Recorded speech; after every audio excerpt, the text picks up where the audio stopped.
Welcome to Lead with Clarity.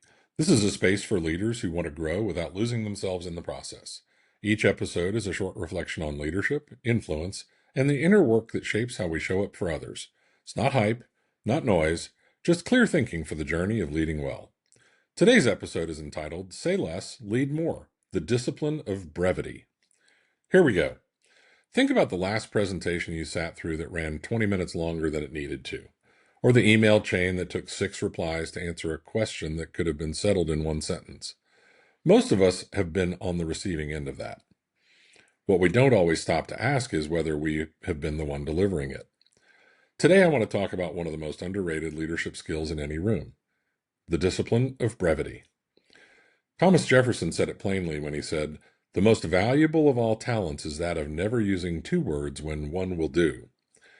Simple, precise, and if we're being honest, deeply convicting for most of us who lead. Jefferson was not giving a style tip. He was describing a form of intellectual discipline that separates communicators from leaders. Because when you have to reduce what you want to say down to its essential truth, something happens. You understand it better. And when you understand it better, the people you are leading understand it faster. That's the moment clarity becomes a competitive advantage. Not because you sound more polished, because the people around you can act. They don't have to decode. They don't have to wait for the second paragraph to find out what you actually want. They hear the idea and they move. Here's where most people get this wrong. They hear brevity and they think simple. They pull back on substance. They say less because they think less is always better. That is not what Jefferson meant, and it's not what effective communication requires. Brevity is not reduction of substance.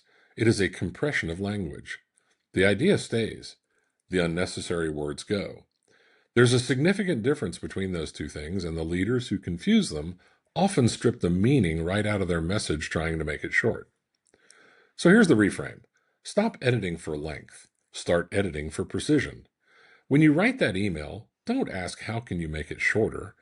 Ask what the one thing is that the reader must understand. Write to that. Everything that supports it stays. Everything that doesn't goes. That's not minimalism, that's discipline. In conversations, it looks like this. Say your position once, clearly, with conviction, and then stop. You don't need to repeat it. You don't need to soften it with 3 qualifiers before you land the point.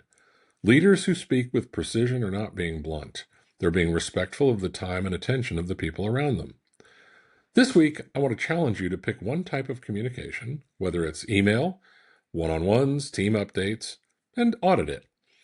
Before you send or say anything in that category, ask yourself one question. Is every word earning its place? Not whether you sounded thorough, not whether you covered all your bases, but whether every word earned its place.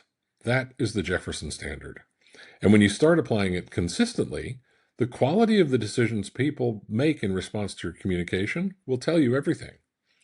Jefferson called brevity a talent. I would call it a practice, because it's not something you have, it's something you build, with every sentence that you choose to write, with every meeting you close 10 minutes early because the point was already made, with every moment you trust that clarity speaks louder than volume. The most influential leaders I know are not the ones who talk the most, they're the ones who, when they speak, make every word count.